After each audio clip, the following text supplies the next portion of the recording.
Di Kabupaten Klaten, Jawa Tengah, terselip sebuah desa bernama Jombor, sebuah tempat di mana denyut kehidupan berdetak seirama dengan alu dan lesung. Desa ini telah lama dikenal sebagai jantungnya bakso dan olahan daging, sebuah warisan keahlian yang mengalir turun-temurun dari generasi ke generasi, seolah mendarah daging dalam setiap warganya. Setiap fajar menyingsing, sebelum matahari sempat memanaskan atap-atap genting, udara desa sudah dipenuhi aroma khas bawang putih yang digoreng dan daging sapi segar yang baru digiling.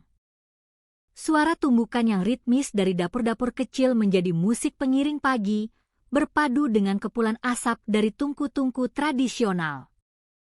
Kehidupan di Jombor berjalan dalam siklus yang sederhana dan hangat, bergegas ke pasar saat embun masih menempel di dedaunan, berbagi tawa di warung kopi, dan menyaksikan anak-anak berlarian di halaman rumah yang rindang. Semuanya terasa begitu dekat, begitu penuh kebersamaan.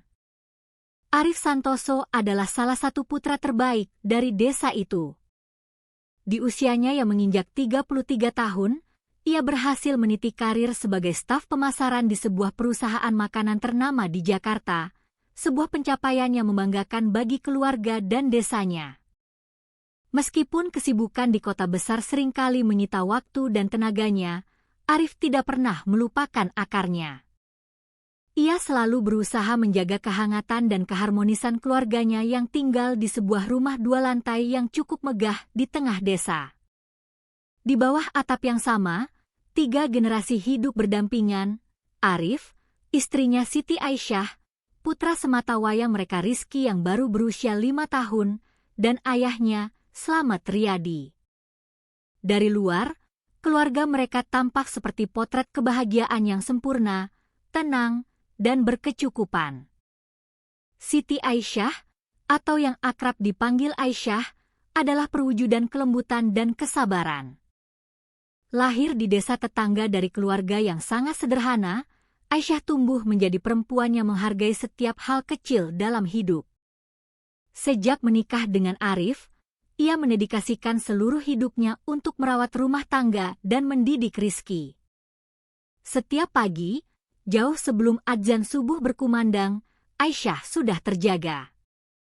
Ia akan menanak nasi, menyiapkan bekal untuk suaminya jika sedang di rumah, lalu bergegas membantu berjualan kue-kue basah di pasar untuk menambah penghasilan.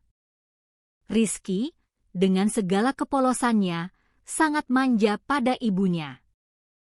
Senyumnya yang cerah selalu menjadi penawar lelah, dan ia akan berlari menyambut Arif di depan pintu setiap kali ayahnya pulang kerja, seolah itu adalah ritual paling membahagiakan di dunia.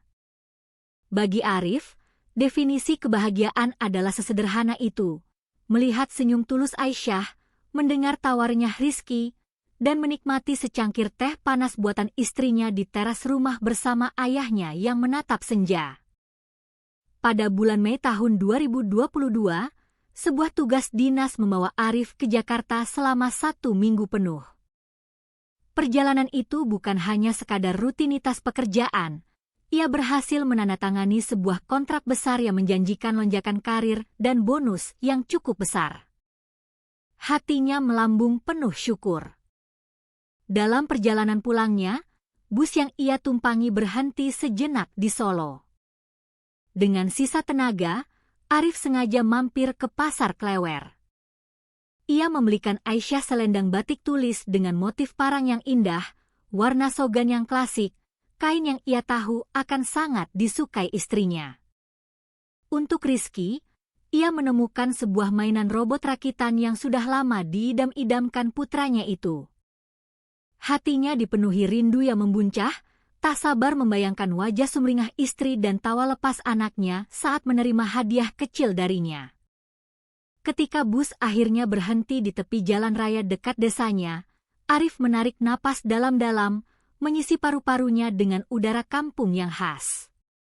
Aroma padi muda yang basah oleh embun dan asap dapur yang terbawa angin terasa begitu menenangkan, sebuah aroma yang selalu berarti rumah. Ia berjalan cepat menyusuri gang kecil berlapis batu yang telah ia lalui ribuan kali sejak kecil. Setiap sudut gang, setiap pohon nangka di pekarangan tetangga, semuanya terasa begitu akrab. Dalam benaknya, hanya ada satu keinginan, segera memeluk istri dan anaknya setelah berhari-hari menahan rindu. Namun, sesuatu yang aneh membuat langkahnya melambat, lalu terhenti. Gerbang besi rumahnya tidak terkunci rapat, hanya tertutup setengah. Pemandangan itu langsung menumbuhkan firasat buruk. Aisyah adalah orang yang sangat teliti dan berhati-hati. Ia tidak akan pernah membiarkan pintu gerbang terbuka begitu saja, apalagi saat hanya ada dirinya, seorang anak kecil, dan seorang pria tua di rumah. Dengan perasaan yang mulai tidak enak, Arif melangkah masuk sambil berseru dengan nada yang dibuat seriang mungkin. Aisyah. Rizky. Ayah pula Aang. Tidak ada jawaban. Sunyi. Yang menyambutnya hanyalah pemandangan Rizky yang duduk termenung sendirian di beranda. Jemari mungilnya menggenggam beberapa batu kerikil, matanya menatap kosong ke lantai teras. Wajahnya murung, sangat berbeda dari Rizky yang selalu ceria. Melihat ayahnya datang, ia hanya menoleh sebentar, matanya yang sayu menatap Arif sekilas, lalu kembali menunduk tanpa berlari dan memeluk seperti biasanya. Ritual penyambutan yang selalu menghangatkan hati Arif kini hilang, digantikan oleh keheningan yang membingungkan. Arif merasa jantungnya mulai berdebar lebih kencang. Ada yang sangat tidak beres. Ia mendekati putranya, berlutut di hadapannya, dan meraih bahu kecil itu dengan lembut. Ibu di mana, nak? Tanyanya dengan suara yang bergetar. Rizky menahan tangis, matanya yang bening mulai berkaca-kaca. Bibirnya bergetar saat ia berbisik, ibu pergi. Ibu ikut orang lain. Kalimat polos itu menghantam hati Arif bagaikan sambaran petir di siang bolong. Tubuhnya membeku, pikirannya seketika kacau balau. Seorang anak berusia 5 tahun tidak mungkin mengarang cerita seperti itu. Ia pasti mendengarnya dari orang dewasa. Dengan jantung yang berdebar kencang, Arif segera bangkit dan melangkah masuk ke ruang tamu. Di sana, ayahnya, Slamet Riyadi, sedang duduk tenang di kursi rotan kesayangannya sambil menyeruput teh panas. Usianya 54 tahun, tubuhnya masih tampak kekar dengan kulit legam terbakar matahari, dan tangan yang kasar, jejak kerja keras puluhan tahun sebagai seorang tukang jagal. Aroma samar daging segar seolah masih melekat pada kemeja lusuhnya. Menyadari kedatangan Arif, ia hanya mengangkat wajahnya sebentar. Tatapannya tenang, datar, dan dingin. Ayah, apa yang terjadi? Aisyah di mana? Kenapa Rizky bilang begitu? Tanya Arif dengan suara terbata-bata, napasnya tersengal. Slamet meletakkan cangkirnya di atas meja kayu dengan gerakan yang sangat pelan dan terkontrol. Ia menghela napas berat, seolah sedang menanggung beban dunia. Duduklah, Arif. Ada hal buruk yang harus kau dengar. Lalu, dengan nada suara yang monoton dan tanpa emosi, ia mulai bercerita. 3 hari setelah Arif berangkat ke Jakarta, Aisyah mulai menunjukkan perubahan sikap. Ia sering menerima telepon secara diam-diam di belakang rumah, berdandan lebih mencolok dari biasanya, dan tampak gelisah.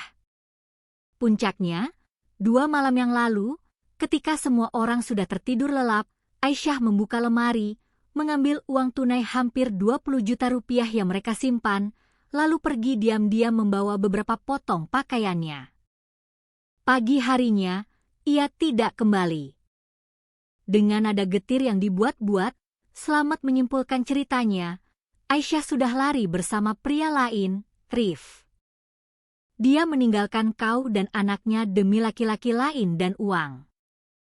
Arif mendengarkan setiap kata dengan dada yang terasa sesak, seolah ada tangan tak terlihat yang meremas jantungnya. Ia tidak percaya. Sama sekali tidak. Bagaimana mungkin Aisyah, istri yang ia kenal begitu sederhana, setia, dan penuh kasih, tega meninggalkan anak semata wayangnya yang sangat ia cintai hanya demi sejumlah uang?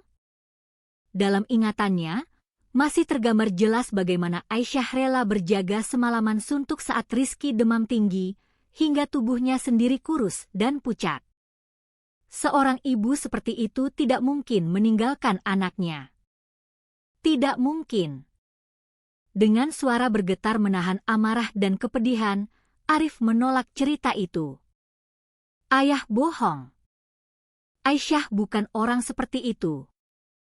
Selamat menatapnya tajam, wajahnya yang tenang tadi kini berubah menjadi dingin dan keras. Kau tidak tahu apa-apa, Rif. Kau sibuk di Jakarta. Ayah yang tinggal serumah lebih mengenalnya. Jangan mencarinya lagi. Itu hanya akan mempermalukan nama keluarga kita. Namun, hati nurani Arif menolak mentah-mentah semua penjelasan itu. Ia segera meraih ponselnya, mencoba menghubungi nomor Aisyah berulang kali, tetapi yang terdengar hanyalah suara mesin operator yang dingin. Nomor yang Anda tuju sedang tidak aktif atau berada di luar jangkauan. Ia menelepon ibu mertuanya, saudara-saudara iparnya, semua teman dekat Aisyah. Jawabannya sama, mereka tidak tahu apa-apa.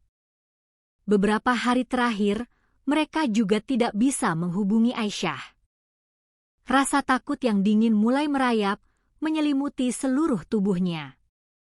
Seharian ia gelisah, berkeliling desa menanyai setiap orang yang ia temui, mencoba mencari jejak, namun hasilnya nihil.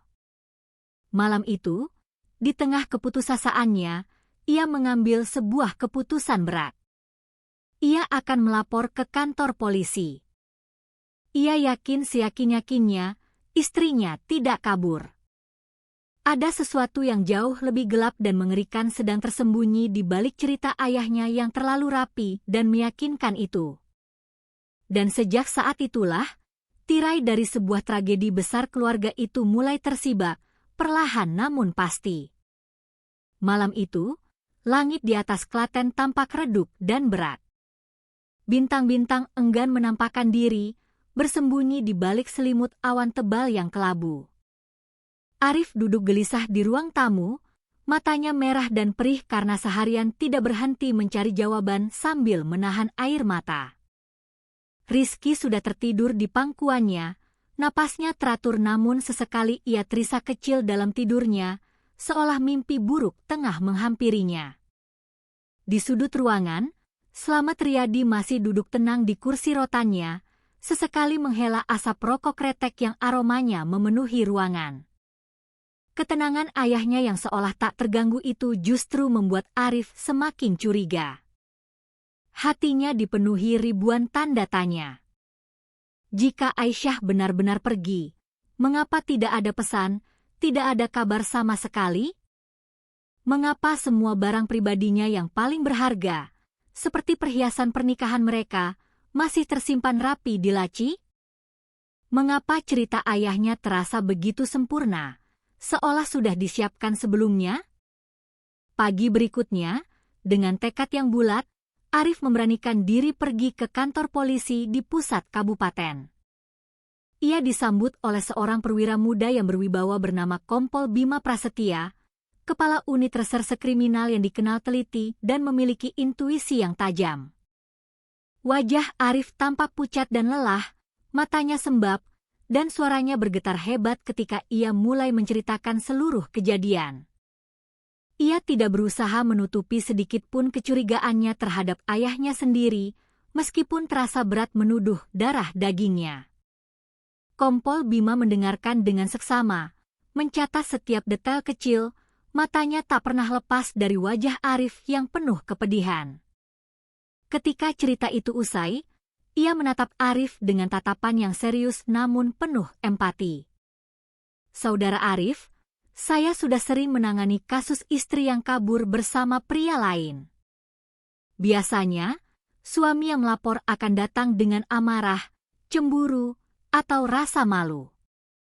Tapi cara Anda bercerita berbeda.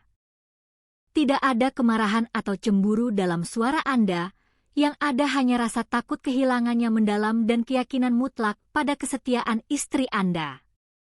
Itu membuat saya harus mempertimbangkan kemungkinan lain yang lebih serius. Ucapan Kompol Bima seolah menjadi setetes air di tengah gurun bagi Arif. Ia merasa tidak sendirian lagi. Ada orang lain yang mau mendengarkan dan mempertimbangkan perasaannya.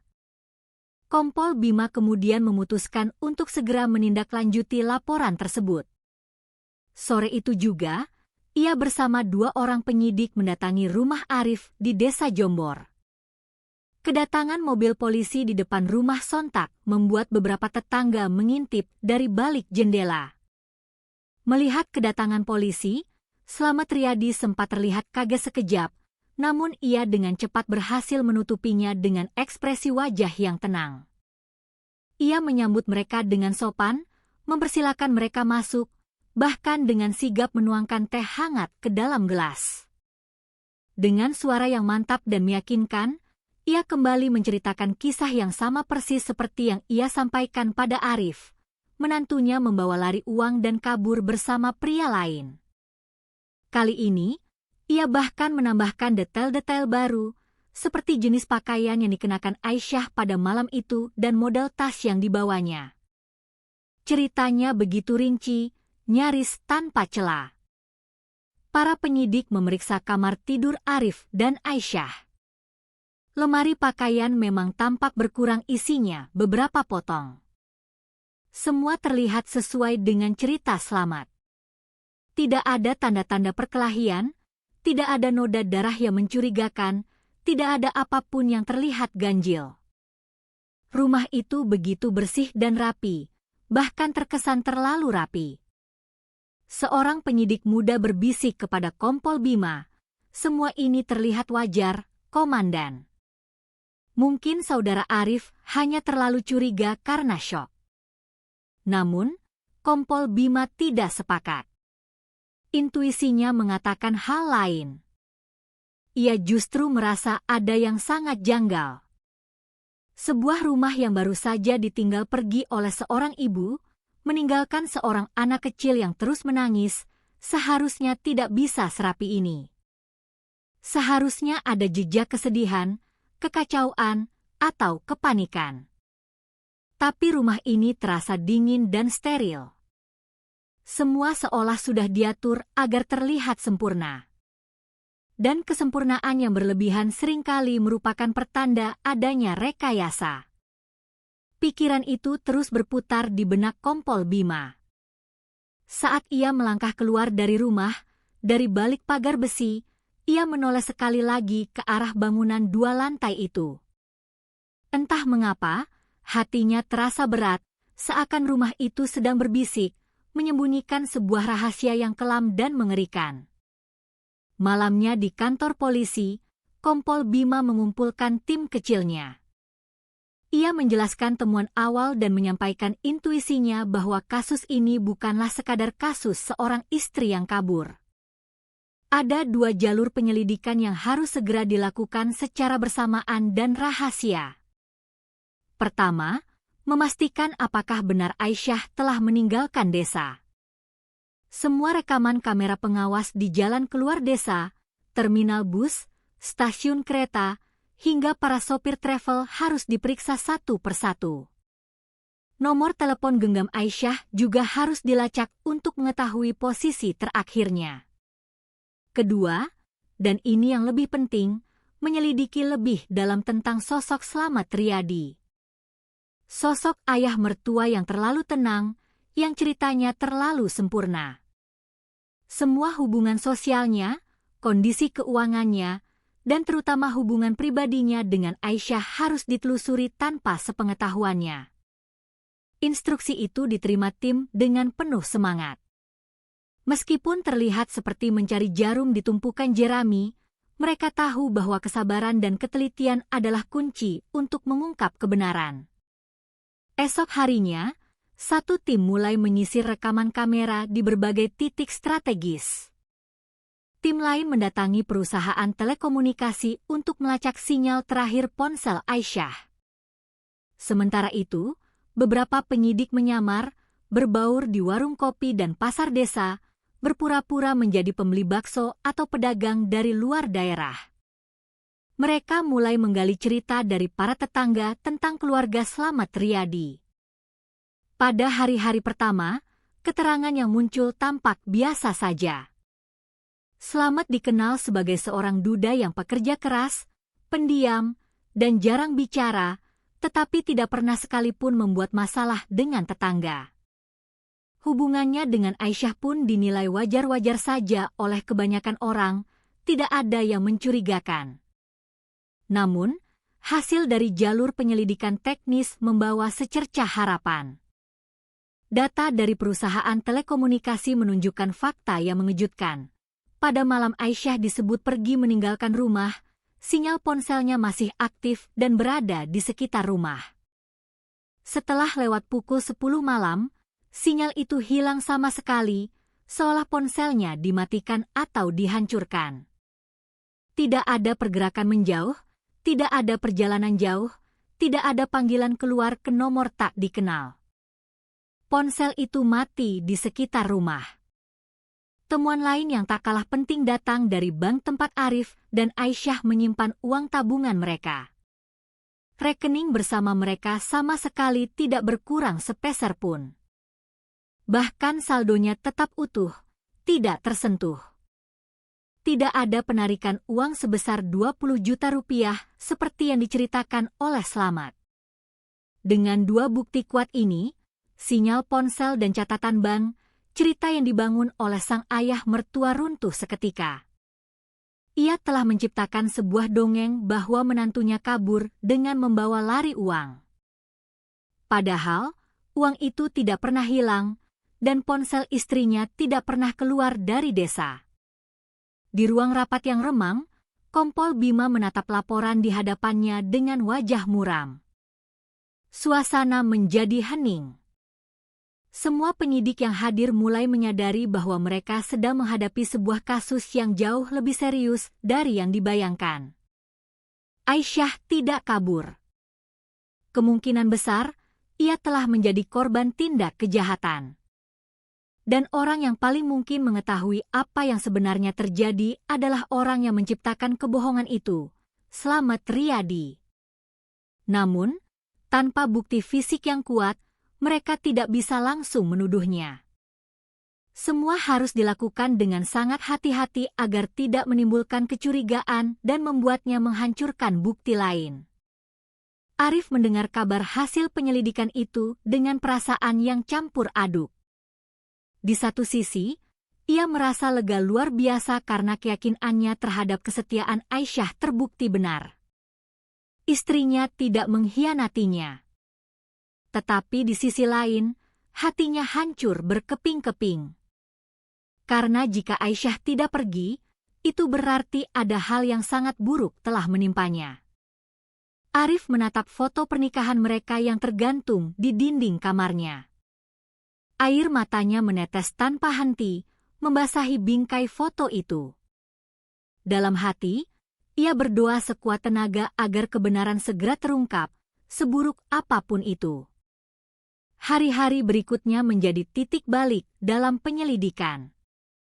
Tim yang bertugas di lapangan melaporkan hasil pengamatan mereka dari berbagai sudut desa Jombor. Meskipun sebagian besar warga hanya mengenal Slamet sebagai sosok pendiam dan pekerja keras, ada beberapa celah kecil dalam citranya yang mulai terlihat. Beberapa pedagang daging di pasar bercerita bahwa Slamet sering terlihat menyendiri dan jarang bergaul. Ia dianggap aneh oleh sebagian orang, tidak pernah bercanda, dan tatapan matanya selalu tajam dan dingin. Ia hanya fokus pada pekerjaannya sebagai jagal. Hal itu mungkin tampak biasa bagi orang awam, tetapi bagi seorang penyidik, setiap detail kecil bisa menjadi kepingan puzzle yang berarti. Di sisi lain, tim teknis yang memeriksa lebih dalam rekaman kamera pengawas memastikan bahwa tidak ada satupun kendaraan umum atau pribadi yang membawa seorang perempuan dengan ciri-ciri mirip Aisyah keluar dari desa pada malam ia disebut pergi. Semua sopir bus malam, sopir travel antar jemput, hingga tukang ojek yang mangkal di ujung desa telah dimintai keterangan secara diam-diam. Tetapi tak seorang pun yang mengingat pernah membawa penumpang sesuai ciri yang dideskripsikan Slamet. Fakta ini semakin menguatkan kecurigaan bahwa Aisyah tidak pernah meninggalkan desa malam itu. Kompol Bima duduk termenung di ruang kerjanya hingga larut malam. Laporan demi laporan menumpuk di mejanya. Ada sebuah kesesuaian yang sangat mencurigakan antara ketenangan Slamet yang dibuat-buat dan bukti-bukti teknis yang justru dengan telak menentang ceritanya. Semakin ia memikirkannya, semakin jelas bahwa rumah 2 lantai di desa Jombor itu sedang menyimpan sebuah rahasia besar yang gelap. Ia tahu ia tidak boleh terburu-buru, tetapi waktu juga terus berjalan. Setiap hari yang lewat tanpa kepastian akan membuat bukti-bukti semakin sulit untuk ditemukan. Untuk menembus dinding kebisuan Slamet dan lingkungan sekitarnya, Kompol Bima memutuskan untuk mengirim seorang penyidik paling berpengalaman ke lingkungan tetangga terdekat. Ia adalah Pak Heru, seorang polisi senior yang sangat pandai menyamar dan membangun kepercayaan. Dengan berpura-pura sebagai seorang pedagang bahan makanan dari kota yang sedang mencari pemasok, Pak Heru mulai sering datang ke warung kopi desa, membeli bakso di beberapa tempat, dan berbincang santai dengan warga. Butuh waktu beberapa hari hingga akhirnya ia bisa akrab dengan seorang tetangga yang rumahnya berdempetan dengan rumah Slamet, seorang perempuan paruh baya bernama Bu Marni. Awalnya, Bu Marni hanya menceritakan hal-hal biasa. Ia berkata bahwa keluarga Slamet terlihat normal, meskipun pria itu memang sangat jarang bergaul. Namun, seiring hubungan mereka yang semakin dekat dan Pak Heru yang pandai memancing cerita, Bu Marni mulai membuka suara dengan nada yang lebih pelan dan hati-hati. Ia bercerita bahwa beberapa bulan terakhir, Aisyah pernah beberapa kali datang ke rumahnya dengan wajah cemas dan ketakutan. Ketika ditanya ada apa, Aisyah hanya tersenyum pahit dan mengalihkan pembicaraan. Tetapi pada suatu kesempatan, Aisyah tidak bisa lagi menahan bebannya. Ia menangis terseduh-seduh dan mengaku merasa sangat tidak nyaman jika harus berada sendirian di rumah bersama ayah mertuanya. Bu Marni menceritakan dengan suara berbisik bahwa Aisyah merasa sering dipandangi oleh Slamet dengan cara yang membuatnya merinding.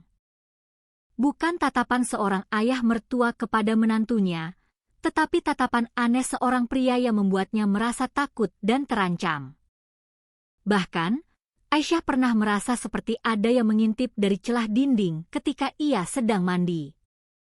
Selain itu, beberapa pakaian pribadinya, terutama pakaian dalam, sering hilang entah kemana. Awalnya ia mengira hanya terbawa angin saat dijemur atau terselip di cucian, tetapi yang hilang selalu hanya miliknya, sementara pakaian Arif dan Rizky tetap utuh. Penyidik yang mendengar pengakuan Bu Marni itu terdiam lama, menahan napas. Ia tahu, ini adalah informasi emas yang mereka cari. Segera ia mencatat semua detail itu secara rinci dalam benaknya, bahkan berhasil merekam percakapan itu dengan alat perekam kecil yang tersembunyi di sakunya.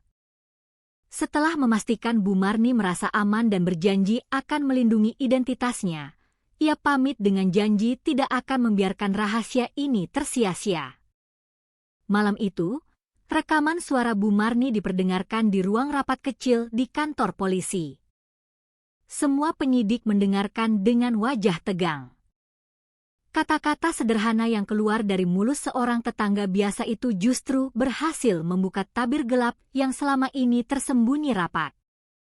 Kompol Bima mengatupkan kedua tangannya, matanya menatap tajam ke papan tulis. Ia tahu bahwa motif yang selama ini mereka cari sudah mulai tampak. Kasus ini bukan soal uang atau perselingkuhan. Ini adalah soal nafsu terlarang yang tumbuh di hati seorang pria terhadap menantunya sendiri. Arif dipanggil untuk mendengarkan rekaman itu. Saat suara Bu Marni yang bergetar diputar, tubuh Arif bergetar hebat. Air mata jatuh tanpa bisa ditahan lagi. Ia tidak pernah, bahkan dalam mimpi terburuknya sekalipun, membayangkan bahwa ayah yang selama ini ia hormati dan banggakan ternyata menyimpan keinginan kotor dan menjijikkan terhadap istrinya. Kesedihan yang mendalam bercampur dengan amarah yang membara membuat dada Arif terasa sesak.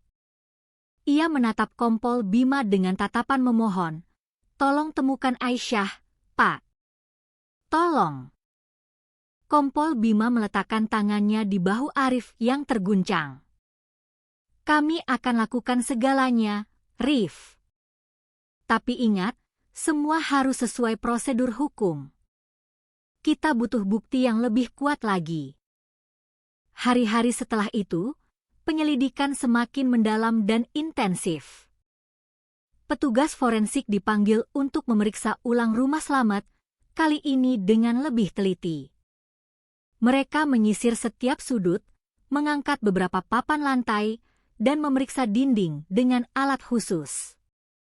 Ketika memasuki kamar pribadi Slamet, seorang penyidik muda menemukan sebuah lemari kayu jati tua yang tampak kokoh di pojok ruangan. Ia iseng mengetuk bagian bawah lemari dan mendengar suara yang sedikit hampa. Dengan hati-hati, papan dasar lemari itu dicongkel. Sebuah ruang kecil tersembunyi pun muncul. Di dalamnya, tergeletak sebuah kotak kayu usang yang sudah penuh debu. Ketika kotak itu dibuka di hadapan tim, semua yang melihat terdiam ngeri. Puluhan pakaian dalam perempuan tersusun rapi di dalamnya. Sebagian masih tampak kotor, dengan noda-noda yang jelas bukan sekadar debu. Arif yang turut hadir langsung lemas dan terduduk di lantai. Ia mengenali beberapa di antaranya adalah milik Aisyah. Benda-benda menjijikan itu menjadi bukti nyata bahwa cerita Bu Marni adalah benar adanya. Nafsu yang sakit dan menyimpang sudah lama bersemayam dalam diri Slamet. Penemuan itu membuat penyelidikan mengambil arah yang baru dan lebih mengerikan. Kini tidak ada lagi keraguan bahwa Slamet menyimpan rahasia kelam. Pertanyaan besar berikutnya adalah, apa yang telah ia lakukan terhadap Aisyah pada malam menghilangnya? Semua penyidik mulai sadar bahwa kebenaran yang akan mereka temukan mungkin jauh lebih mengerikan dari yang pernah mereka bayangkan. Kompol Bima berdiri di hadapan timnya dengan wajah tegas. Kita sudah melihat bukti awal motifnya. Tugas kita berikutnya adalah menemukan Aisyah. Jika ia sudah tiada, kita harus menemukan sisa-sisa keberadaannya. Tanpa itu, kita tidak bisa menutup kasus ini dengan tuntas. Malam itu, Arif menatap kosong keluar jendela. Angin desa yang sejuk berhembus pelan, membawa aroma tanah basah setelah hujan. Tetapi di hatinya, hanya ada satu rasa, ketakutan yang mencekam bercampur dengan kepedihan yang tak terhingga. Ia tahu bahwa perjalanan mencari kebenaran baru saja dimulai, dan jalannya akan penuh dengan duri dan kengerian. Pagi itu, kantor polisi di Klaten kembali dipenuhi oleh kesibukan yang senyap namun intens. Semua penyidik berkumpul untuk membahas langkah selanjutnya. Kompol Bima Prasetya berdiri di depan papan tulis putih, tangannya menggenggam spidol. Dengan suara yang tegas dan jelas, ia menyimpulkan bahwa cerita yang dibangun oleh Slamet Riyadi sudah jelas retak dan penuh kebohongan. Bukti dari sinyal telepon seluler, catatan tabungan bank yang utuh, kesaksian tetangga yang ketakutan, dan yang terbaru, penemuan mengerikan berupa koleksi pakaian dalam perempuan, semuanya menjadi potongan-potongan puzzle yang menunjuk ke satu arah yang sama. Namun, ia menekankan, kasus ini belum bisa ditutup tanpa adanya kepastian tentang nasib Siti Aisyah. Kompol Bima kemudian memerintahkan agar rumah Slamet diawasi secara diam-diam selama 24 jam. Beberapa anggota tim disebar di sekitar desa Jombor, menyamar sebagai pedagang keliling dan pembeli bakso. Tujuannya adalah untuk mengamati setiap gerak-gerik Slamet sehari-hari, mencari celah atau kesalahan sekecil apapun.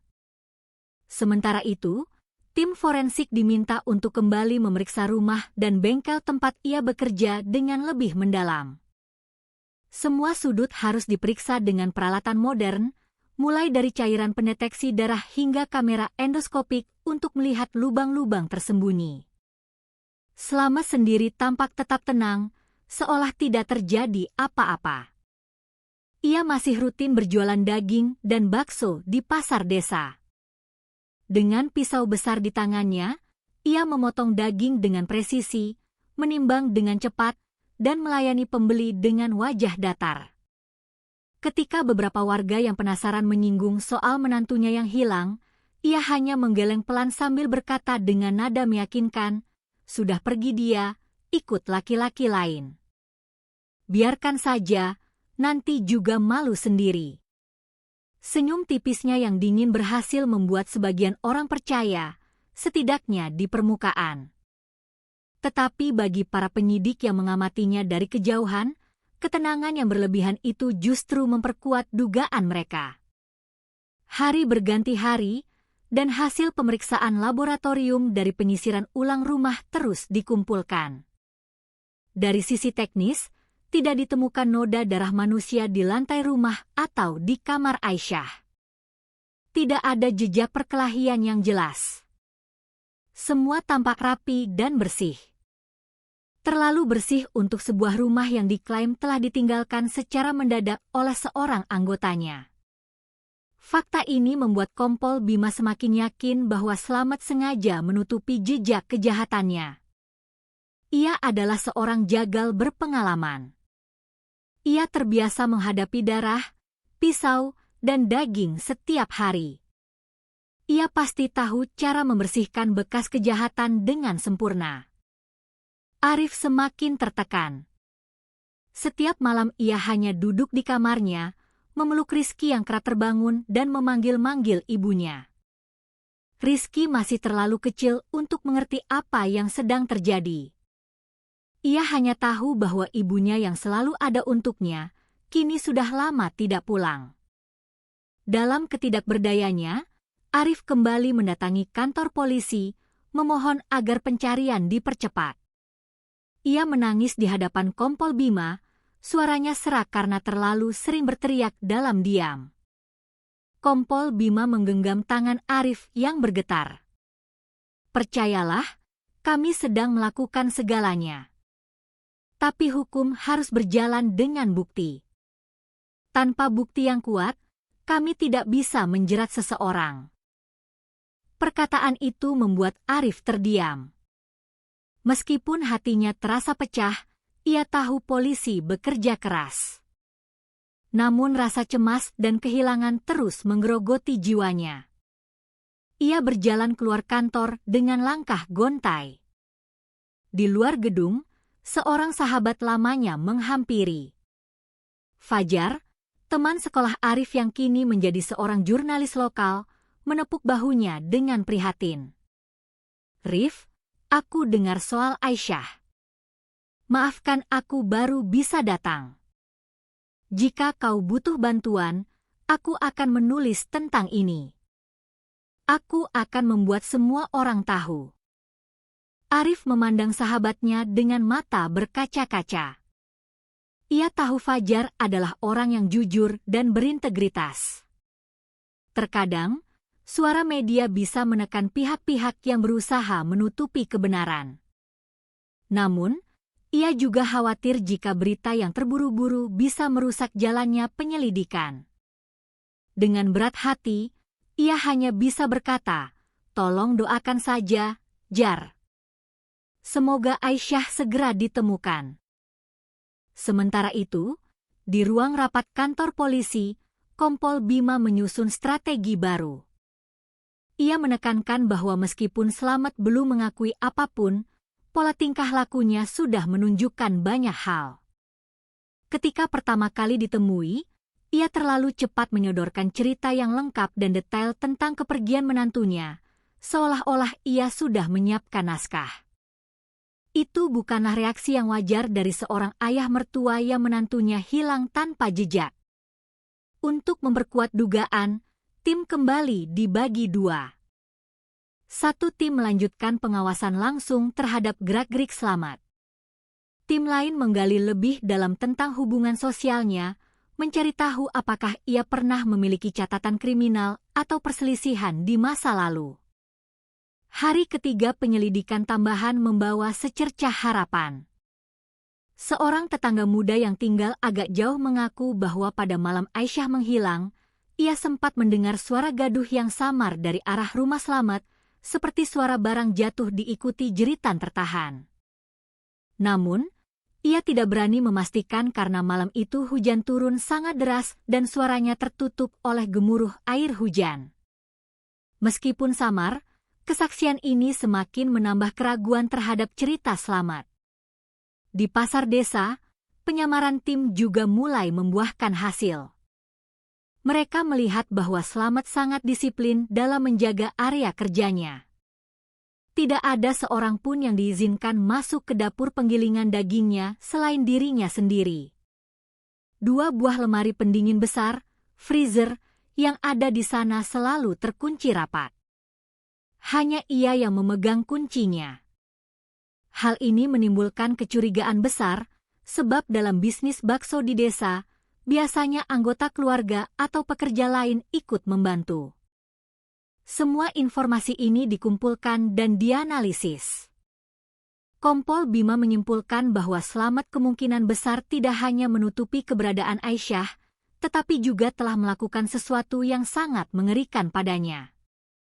Namun tanpa bukti fisik, mereka belum bisa bergerak lebih jauh. Sementara itu, tekanan dari keluarga besar Aisyah dan masyarakat mulai muncul.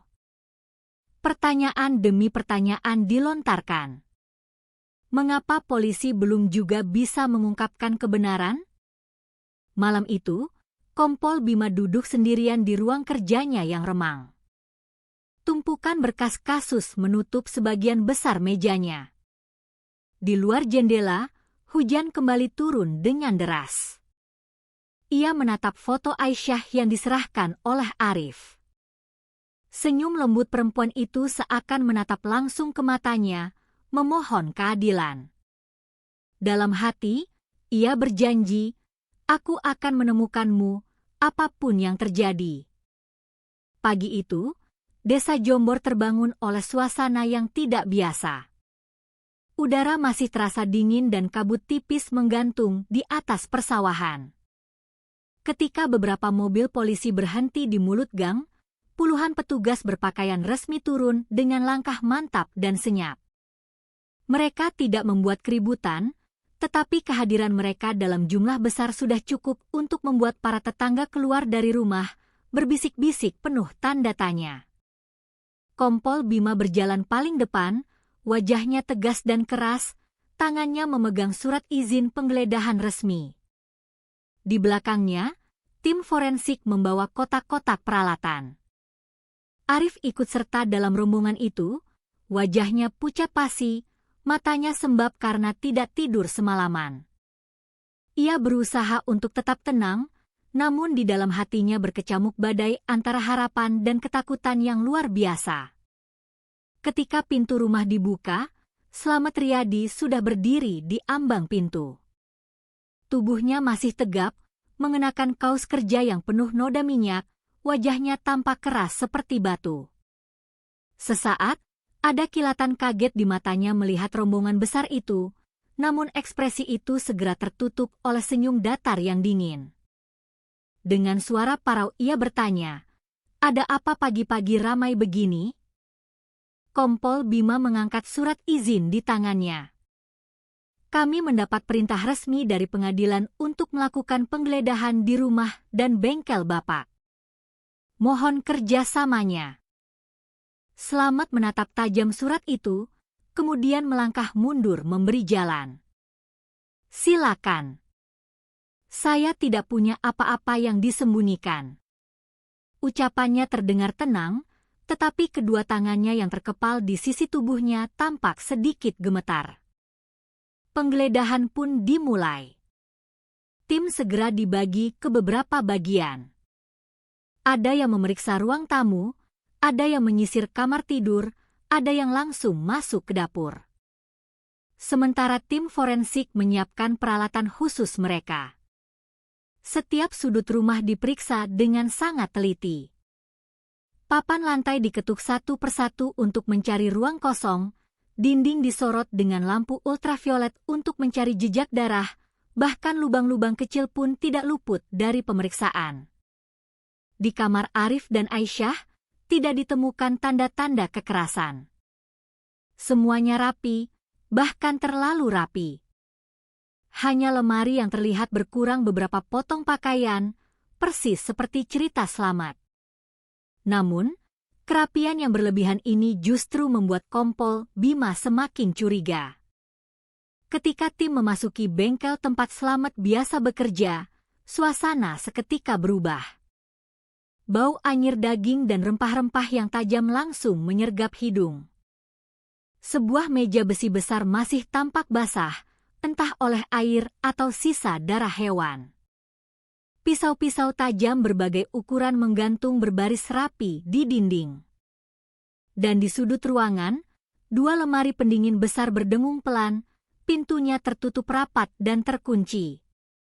Seorang penyidik berbisik pelan pada Kompol Bima, "Tempat ini terlalu bersih untuk ukuran bengkel jagal, Komandan.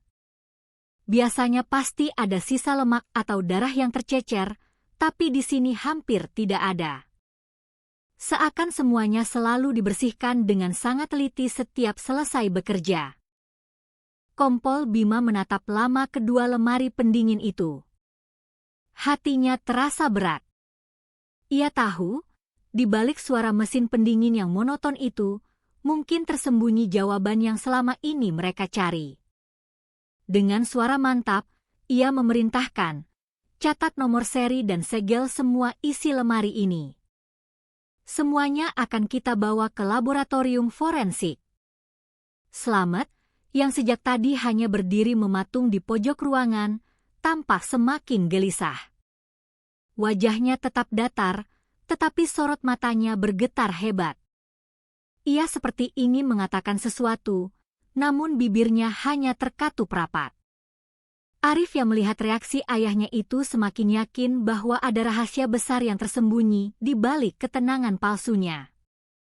Sementara itu, tim lain yang memeriksa kamar pribadi Slamet menemukan penemuan yang sama seperti sebelumnya, papan kayu yang longgar di dasar lemari tua. Ruang kecil tersembunyi itu kembali dibuka. Di dalamnya, kotak kayu berukir itu masih ada. Ketika kotak itu dibuka sekali lagi untuk dijadikan barang bukti resmi, Arif yang ikut melihat langsung terjatuh berlutut. Tangisnya pecah, tubuhnya gemetar hebat. Kompol Bima segera menutup kotak itu dengan wajah muram. Bukti ini bukan hanya menunjukkan penyimpangan Slamet, tetapi juga memperkuat dugaan bahwa Aisyah telah menjadi korban dari nafsu gelapnya.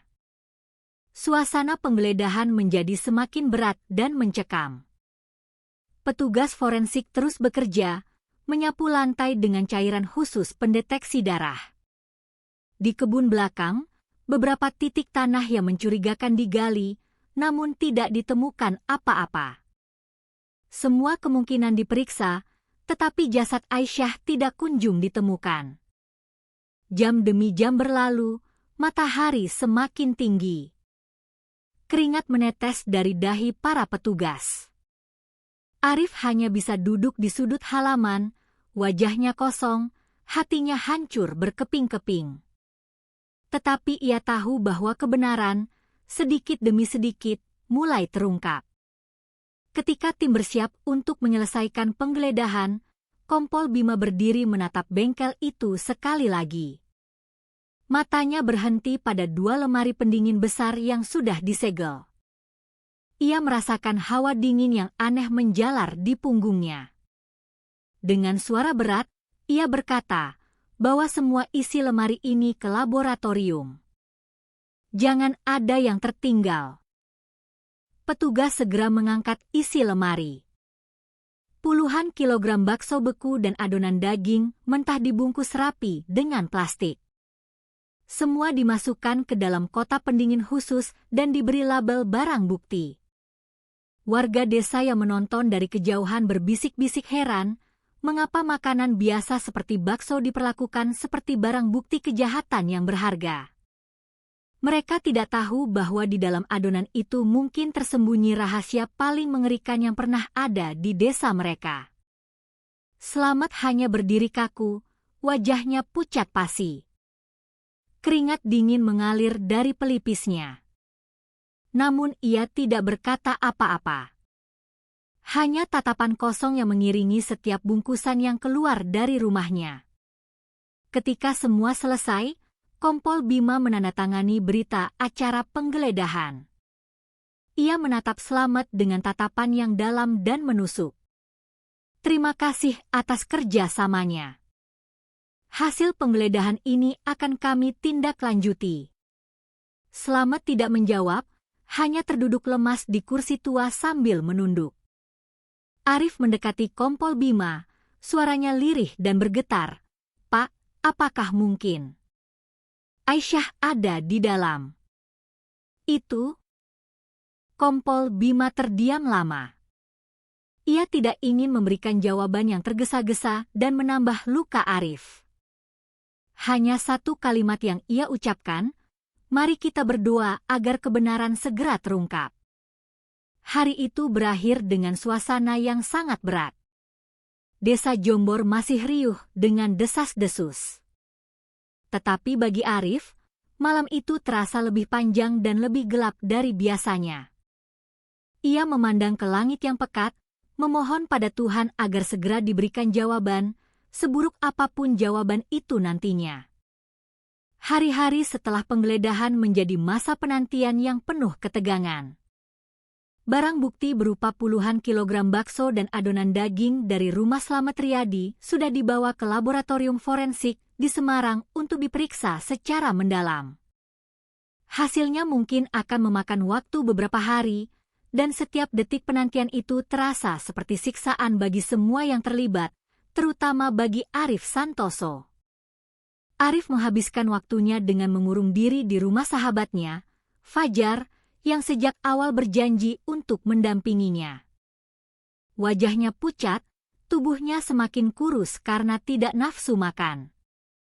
Fajar hanya bisa menemaninya dalam diam, sesekali mengajaknya bicara tentang hal-hal ringan agar pikirannya tidak larut terlalu dalam pada kesedihan. Namun, mata Arif selalu tampak kosong, pikirannya hanya tertuju pada satu nama, Aisyah.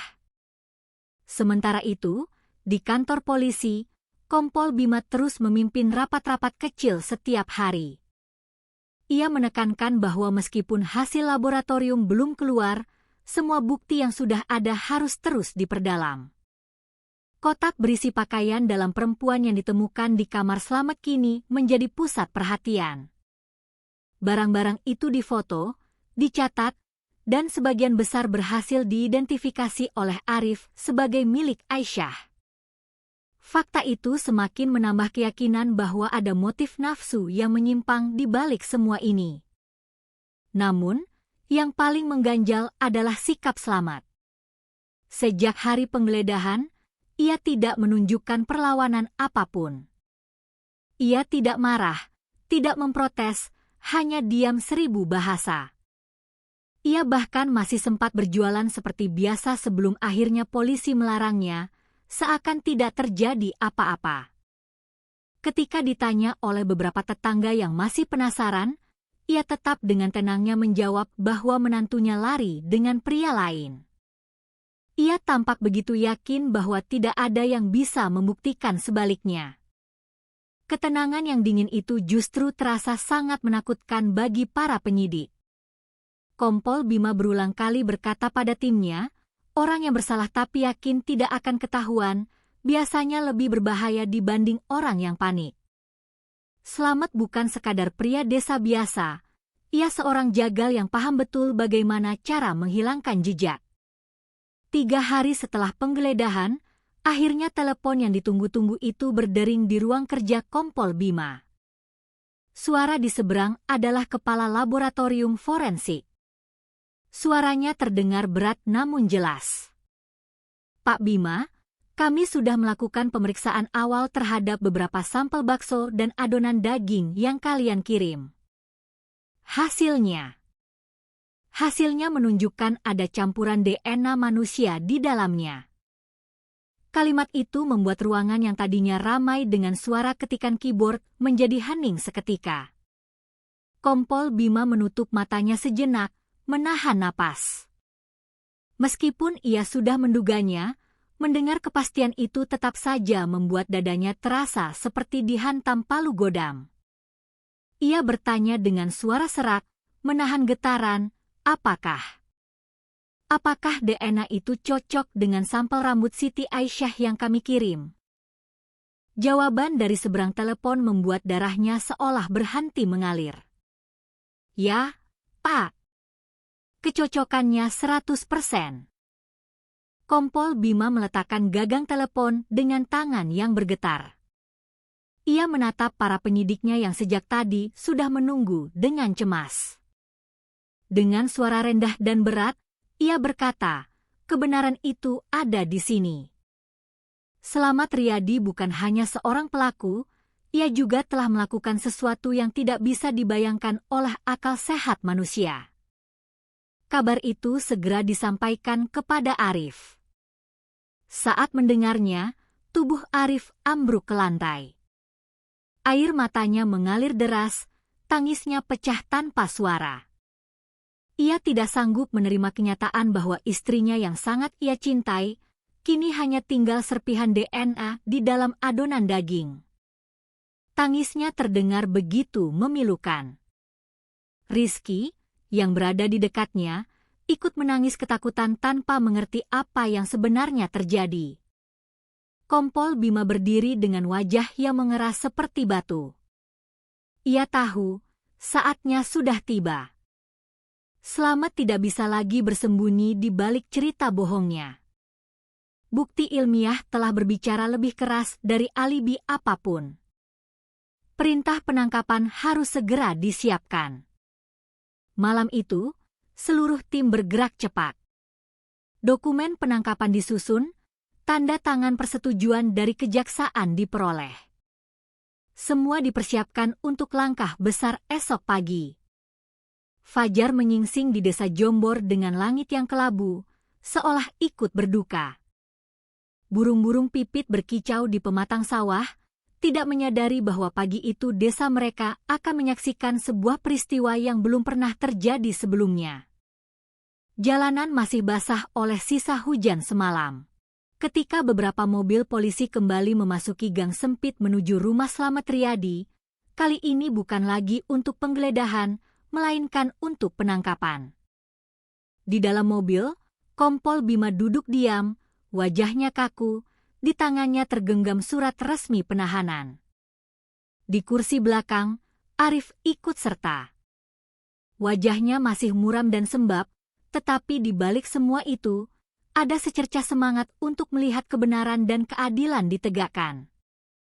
Ketika rombongan berhenti di depan rumah, Slamet sedang berdiri di bengkelnya, tangannya cekatan memotong-motong daging di atas meja besi.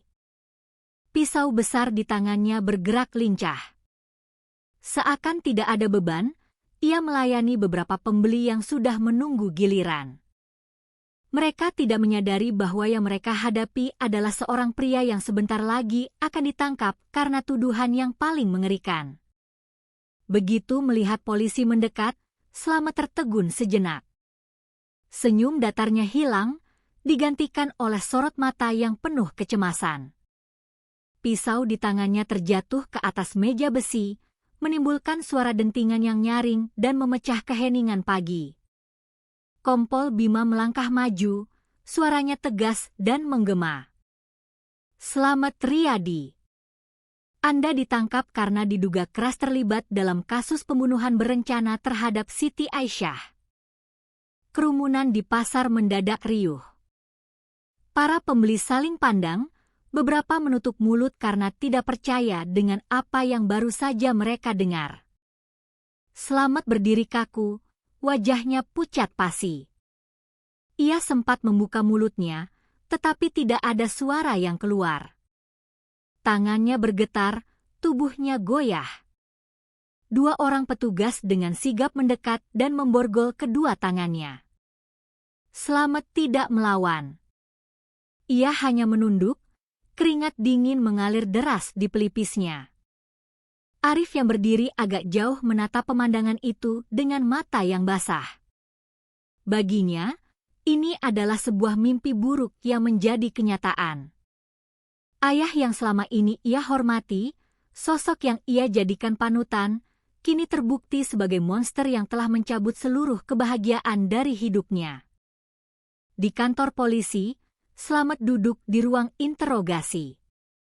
Wajahnya tegang, matanya merah, namun mulutnya masih berusaha menyangkal. Ia bersikeras bahwa menantunya pergi membawa uang. Ia berteriak-teriak bahwa semua tuduhan itu hanyalah fitnah. Kompol Bima tidak terpancing. Ia hanya meletakkan sebuah map tebal di atas meja. Map itu berisi laporan lengkap hasil laboratorium forensik. Perlahan, map itu dibuka. Halaman demi halaman yang berisi data ilmiah dan foto-foto bukti ditunjukkan kepada Slamet. Ia membaca dengan mata terbelalak. Bibirnya bergetar, keringat semakin deras bercucuran. Akhirnya, pertahanannya runtuh. Ia menutup wajahnya dengan kedua tangan yang terborgol, tubuhnya bergetar hebat. Tangisan yang kasar dan serak keluar dari mulutnya. Bukan tangisan penyesalan, melainkan tangisan seorang pria yang tahu bahwa rahasia tergelapnya sudah terbongkar. Kompol Bima menatapnya dengan dingin. Katakan semuanya. Apa yang kau lakukan pada Aisyah? Butuh waktu lama sebelum Slamet mulai bicara. Dengan suara parau dan putus-putus, ia mengaku. Ia mengaku bahwa sejak lama ia tergoda oleh kecantikan menantunya. Nafsu itu ia pendam dalam-dalam, namun semakin hari semakin tak terkendali.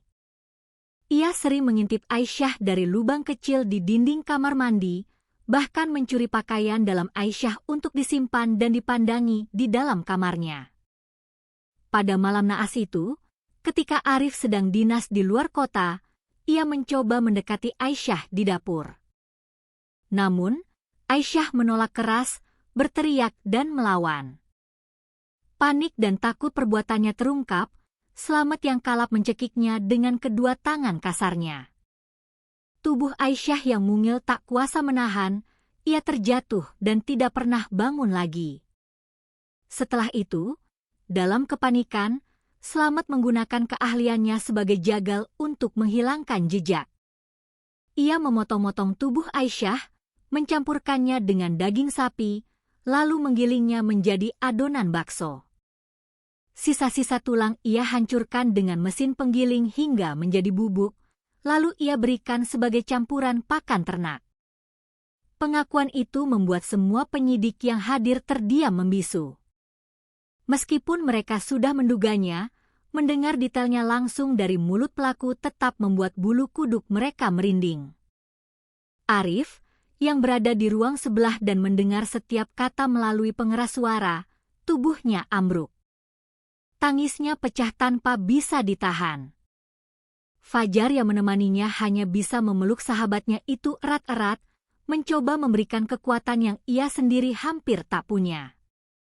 Sementara itu, Kompol Bima menutup berkasnya. Wajahnya mengeras. Slamet Riyadi, perbuatanmu telah melewati batas kemanusiaan. Hukum akan menjatuhkan hukuman yang paling berat untukmu. Slamet hanya terisak, tidak lagi memiliki kekuatan untuk menyangkal apapun.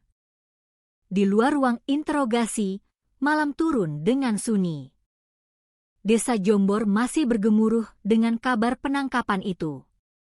Bagi warga, semua ini adalah pelajaran pahit bahwa terkadang, monster yang paling mengerikan tidak datang dari tempat yang jauh, melainkan dari orang yang setiap hari mereka lihat, sapa, dan hormati. Hari persidangan akhirnya tiba. Gedung Pengadilan Negeri Klaten dipenuhi oleh lautan manusia sejak pagi buta. Wartawan dengan kamera dan buku catatan berdesakan di depan pintu, mencari kesempatan untuk meliput kasus yang telah menyita perhatian seluruh Jawa Tengah. Polisi berjaga ketat, menjaga agar proses hukum dapat berjalan dengan lancar tanpa gangguan. Arif Santoso datang lebih awal bersama sahabatnya, Fajar. Wajahnya pucat dan tubuhnya tampak lebih kurus. Di tangannya, ia menggenggam erat sebuah foto Siti Aisyah yang sudah sedikit usang. Seakan foto itu adalah satu-satunya sumber kekuatan yang ia miliki. Rizky tidak ia ajak, anak itu terlalu kecil untuk menyaksikan kenyataan yang begitu pahit. Ia dititipkan sementara pada kerabat jauh di desa lain. Di ruang sidang, suasana hening namun penuh ketegangan. Ketika Slamet digiring masuk dengan tangan di borgol, seisi ruangan menahan napas. Ia tampak jauh berbeda dari sosok jagal yang dulu dikenal kuat. Tubuhnya kini kurus, wajahnya kusam, dan rambutnya berantakan. Namun, matanya masih berusaha menunjukkan sisa-sisa ketegasan, seolah ingin meyakinkan dirinya sendiri bahwa ia masih bisa bertahan. Jaksa membuka sidang dengan membacakan dakwaan. Suaranya tegas dan menggema. Terdakwa Slamet Riyadi didakwa melakukan tindak pidana pembunuhan berencana terhadap menantunya, Siti Aisyah. Selain itu, terdakwa juga terbukti melakukan pelecehan, pencurian barang pribadi korban, serta upaya menghilangkan jejak dengan cara yang tidak manusiawi. Setiap kalimat yang dibacakan membuat Arif semakin menunduk, air matanya mengalir tanpa henti. Saksi-saksi dipanggil satu persatu. Bu Marni bersaksi dengan suara bergetar, menceritakan kembali ketakutan Aisyah. Kemudian, giliran Arif yang melangkah maju. Dengan suara serak, ia menceritakan hari kepulangannya yang penuh harapan, yang berubah menjadi mimpi buruk. Saat Arif berbicara, Slamet hanya menunduk, tidak berani menatap wajah anaknya. Jaksa kemudian menunjukkan bukti-bukti, kotak kayu berisi pakaian dalam, laporan laboratorium DNA dari adonan bakso, foto-foto hasil penggeledahan. Semua dipaparkan dengan jelas. Ketika kotak kayu itu dibuka di ruang sidang, terdengar bisikan ngeri dan isak tangis dari para hadirin. Arif tidak sanggup melihatnya, ia menutup wajahnya dengan kedua tangan. Hakim menatap tajam ke arah Slamet, bertanya apakah ia ingin menanggapi. Slamet hanya berbisik lirih, nyaris tak terdengar, "Saya." Hilaf. Sidang berlanjut dengan pembelaan dari pengacara Slamet yang berusaha meringankan hukuman dengan alasan tekanan psikologis. Namun, jaksa membantah dengan tegas, menyatakan bahwa perbuatan ini adalah hasil kesadaran penuh, terencana, dan tidak bisa dimaafkan. Setelah beberapa kali persidangan yang menguras emosi, hari putusan pun tiba. Ruang sidang kembali penuh sesak. Majelis hakim memasuki ruangan dengan wajah serius. Setelah mengetuk palu, ketua hakim membacakan putusannya dengan suara yang berat namun tegas. Menimbang seluruh bukti dan kesaksian, majelis hakim menyatakan terdakwa Slamet Riyadi terbukti secara sah dan meyakinkan bersalah melakukan tindak pidana pembunuhan berencana. Dengan ini, majelis hakim menjatuhkan hukuman mati. Palu diketuk 3 kali. Suaranya menggema, memecah keheningan. Seisi ruangan riuh. Beberapa orang bertepuk tangan, yang lain menangis lega. Slamet yang mendengar putusan itu langsung lunglai. Wajahnya pucat pasi, tubuhnya ambruk jika tidak ditopang oleh petugas. Ia digiring keluar ruangan tanpa perlawanan, tatapannya kosong. Arif yang duduk di kursinya hanya bisa menangis dalam diam. Bukan tangis bahagia, melainkan tangis lega yang bercampur dengan kepedihan yang mendalam. Keadilan telah ditegakkan, tetapi itu tidak akan pernah bisa mengembalikan Aisyah. Di luar gedung pengadilan, matahari bersinar terik. Fajar merangkul bahu Arif. Semua sudah berakhir, Rif. Kau sudah berjuang untuk Aisyah. Arif mengangguk pelan. Ia menatap langit biru yang cerah. Ia tahu perjalanannya masih panjang. Ia harus membesarkan Rizky sendirian, membangun kembali hidup mereka dari puing-puing tragedi. Tapi hari itu, setidaknya, ia tahu bahwa arwah istrinya bisa beristirahat dengan tenang. Di tengah keramaian, ia berbisik pelan, seolah berbicara pada angin, "Aku akan menjaga Rizky, Aisyah. Aku janji." Sebuah janji yang akan ia pegang seumur hidupnya sebagai